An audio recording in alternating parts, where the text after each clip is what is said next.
إن الله وملائكته يصلون على النبي يا أيها الذين آمنوا صلوا عليه وسلموا تسليما.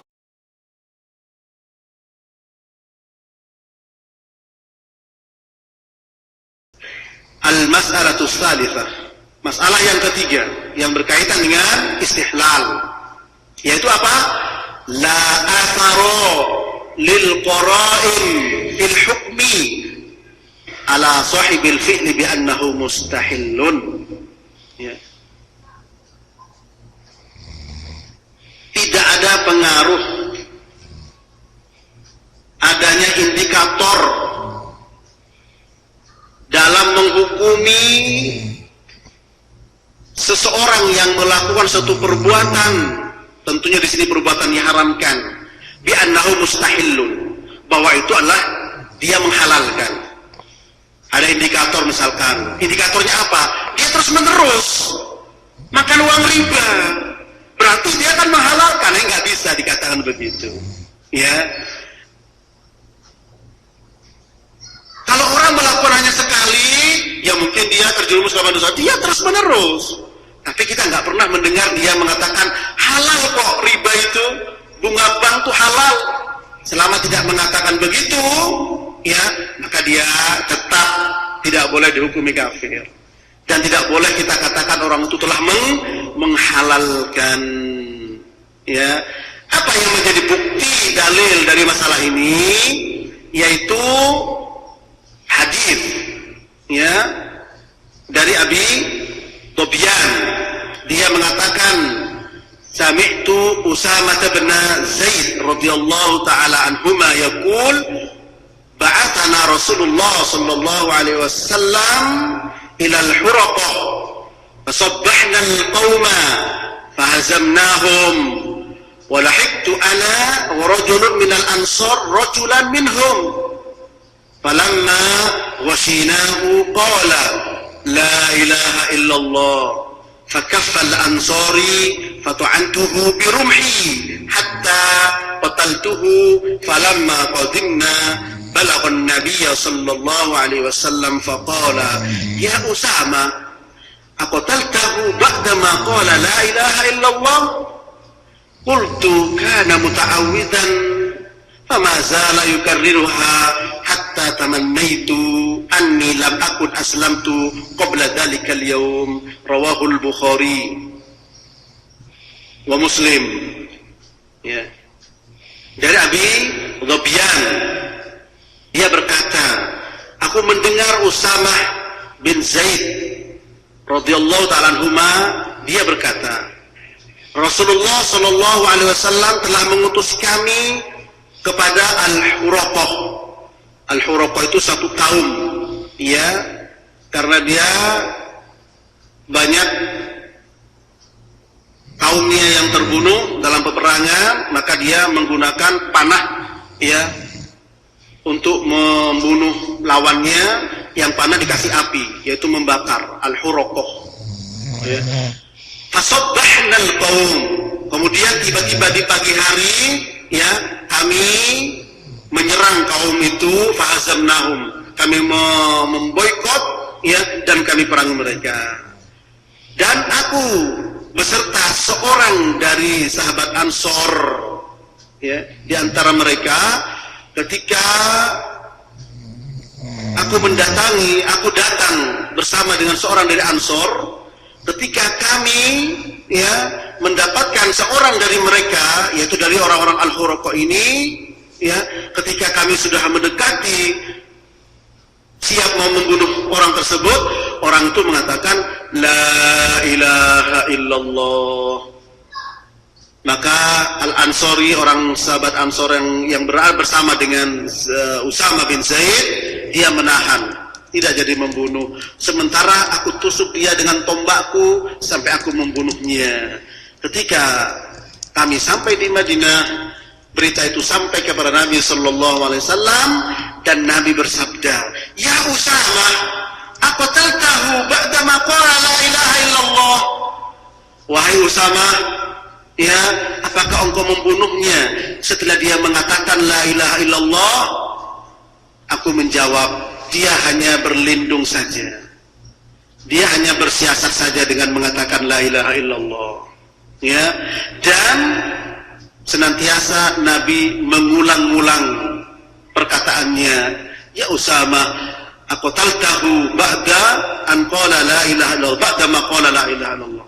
Nabi mengulang-ulang, ya Usama, ya, apakah engkau membunuhnya setelah dia mengatakan la ilaha illallah? Diulang-ulang sampai Usama merasa takut, ya. Sampai dia mengatakan, sampai aku berkeinginan seandainya aku ya belum masuk Islam pada saat itu. Artinya ingin dia ya masuk Islam setelahnya sehingga bisa menghapus dosa-dosa tersebut. Tentu ini ya hadis ini diriwayatkan Imam Bukhari dan Muslim. Dengan ucapan Nabi tersebut ya, bahkan di dalam riwayat Muslim Nabi mengatakan, afala syaqaqta an qalbihi lita'lama aqalaha amla. Sampai seperti itu Nabi bersabda, apakah engkau sudah membedah dadanya? Apakah engkau sudah membelah hatinya untuk engkau mengetahui apakah ya orang tersebut mengatakan la ilaha illallah dengan sebenarnya atau tidak? Ya. Dalam riwayat yang lain dari Imam Muslim, fa kaifa tasna bi la ilaha illallah idza ja'at yaumil qiyamah? Apa yang kau lakukan ya dengan kalimat la ilaha illallah yang diucapkan orang tersebut ya ketika kalimat la ilaha illallah nanti datang pada hari kiamat? Subhanallah ya. Padahal Usama melihat korinah. Usama bin Zaid melihat indikator. Orang ini mengatakan la ilaha illallah itu karena apa? Hanya ingin berlindung dari tombak ini. Ya. Dia tidak dengan sebenarnya mengatakan la ilaha illallah, hanya ingin selamat supaya enggak dibunuh. Ya. Karena Nabi bersabda sallallahu alaihi wasallam, la yahillu damu mri'in yashhadu an la ilaha illallah wa anna Muhammadar Rasulullah illa bi'ihda thalath. Ya. Tidak halal darah seorang yang sudah mengatakan asyhadu an la ilaha illallah, asyhadu anna Muhammadar Rasulullah kecuali dengan salah satu dari 3 perkara. Ya. Nah di sini apa?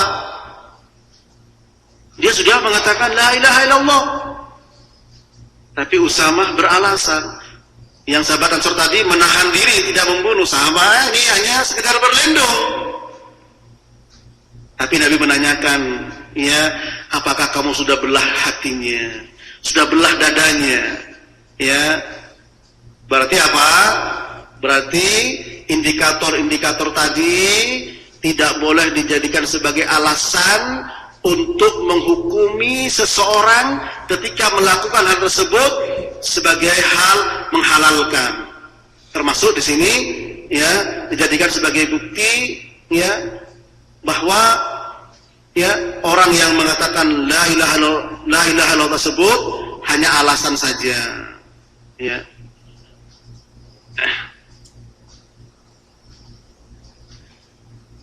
Al-Khattabi menjelaskan tentang sabda Nabi ini,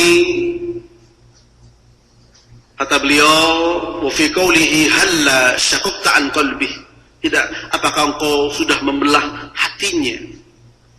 Ini menunjukkan dalilun ala anna al-hukma innama yajri ala adh-dhahir. Ya, ini bukti bahwa hukum itu berlaku sesuai dengan dhahirnya. Dia dhahirnya melakukan riba. Apakah ada ulama yang mengkafirkan orang yang makan harta riba? Tidak. Kalau orang mengatakan ijma ulama itu haram, iya. Ya, tapi kalau dohirnya mengatakan makan uang riba halal boleh, nah ini dohir. Ya, sementara dia tidak mengatakan begitu, cuma melakukan, cuma makan saja. Nah, kemudian indikator dilihat, dia kan terus menerus, biasanya, ini pakai kata biasanya. Kalau terus menerus melakukannya, berarti dia menganggap boleh. Nah, ini yang tidak boleh. ya, menganggap orang yang melakukan terus-menerus dikatakan membolehkan, menghalalkan apa yang Allah haramkan. Ya, ini tidak boleh. Wa anna sarair mauqulatun ilallahi subhanahu. Adapun rahasia hati diserahkan kepada Allah Subhanahu wa taala. Ya. Syekhul Islam Ibnu Taimiyah beliau mengatakan, ya, wa kadzalikal iman lahu mabda'un wa kamal wa zahirun wa batin fa idza 'ulliqat bihi al-ahkam ad-dunyawiyyah min al-huquq wal hudud ka hukm ad-dam wal mal wal mawarith wal 'uqubat ad-dunyawiyyah 'ulliqat bi zahirihi wa la yumkin ghairu dhalik at-ta'liqu dhalik bil batin muta'azzar wa in qudira ahyanan fa huwa muta'assir ilman wa qudratan fala yu'lamu dhalika ilman yathbutu bihi fil zahir wala yumkin uqubatu man lam yu'lam dhalika minhu fil batin. Ya. Demikian juga al-iman. Iman punya permulaan dan juga punya yang penyempurnaan, zahir dan batin. Apabila hukum-hukum dunia dikaitkan dengan zahir dan batin seperti hak, hudud, seperti penumpahan darah, masalah harta, waris, hukum-hukum dunia, yaitu dikaitkan dengan zahirnya, tidak mungkin dengan selain itu, dan mengaitkan dengan batin muta'addar, tidak mungkin, sulit. Ya, maknanya kita lihat zahirnya, ya, kita lihat zahirnya. Ibnu Bas mengatakan, la yukaffar illa idza istahallahu. Walau da'a annahu la yastahilluhu fanakhudhu bidhahiri kalamihi wa la nahkumu bikufrihi. Kata Ibnu Bas, seseorang tidak dikafirkan kecuali dia menganggap halal. Seandainya dia mengatakan, mengaku bahwa dia tidak menghalalkan, maksudnya tidak menghalalkan apa yang diharapkan Allah, maka kita mengambil dengan zahir perkataannya. Dan kita tidak menghukumi dia dengan kekafiran. Ini menunjukkan tidak semata-mata kehati-hatian. Ini merupakan keadilan. Ya, karena kita tahu konsekuensi kalau seseorang itu dikeluarkan dari garis Islam. Orang dikafirkan, konsekuensinya syahadatnya batal, konsekuensinya pernikahannya suami istri rusak, konsekuensinya kalau mati tidak bisa saling mewariskan, konsekuensinya ya tidak bisa orang murtad menikah dengan orang Islam, konsekuensinya kalau mati tidak dimandikan, tidak disolati, dan tidak dikubur di kuburan kaum muslimin. Berat konsekuensi seperti itu. Ya, sehingga di sini kata Ibnu Qayyim al-Jauziyah, bukan haknya manusia, merupakan hak Allah Subhanahu wa ta'ala. Maka kita harus mengembalikan bagaimana Allah Subhanahu wa ta'ala dan Rasulnya memberikan keterangan-keterangan. Ya. Jadi masalah yang ketiga yang berkaitan dengan istihlal, apa itu? Tidak memiliki pengaruh indikasi-indikasi atau indikator-indikator dalam menentukan hukum kepada pelaku, ya, yang diharamkan Allah untuk dikatakan bahwa orang tersebut telah menghalalkan, ya. Seperti tadi saya contohkan, ya, loh dia kan tenang-tenang saja dan dia sudah tahu indikator, dia kan sudah tahu. Coba siapa yang tidak tahu kalau zina itu tidak haram? Ya, semua kaum muslimin, hampir semuanya, bahwa itu haram. Ya, dia kan terus menerus melakukan, maka dia kafir. Tidak bisa. Ya, bahwa korinah-korinah, indikator-indikator itu tidak bisa dijadikan sebagai apa? Sebagai penentu, sebagai penjas untuk mengatakan orang itu telah menghalalkan.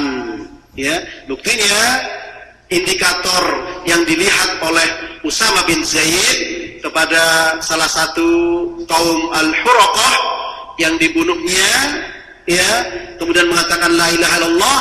Apa indikatornya? Wah, ini cuman beralasan saja, karena sudah tombak sudah di atas kepalanya, baru mengatakan la ilaha illallah, tusuk aja sekalian. Nah, disalahkan oleh Nabi. Itu perkara hati. Dohirnya dia mengatakan begitu. Nah, dohir mengatakan la ilaha illallah, terhalang yang namanya darah. Meskipun dia tadinya musuh, mau membunuh kita. Ya. Dohirnya orang makan riba haram, bukan kafir.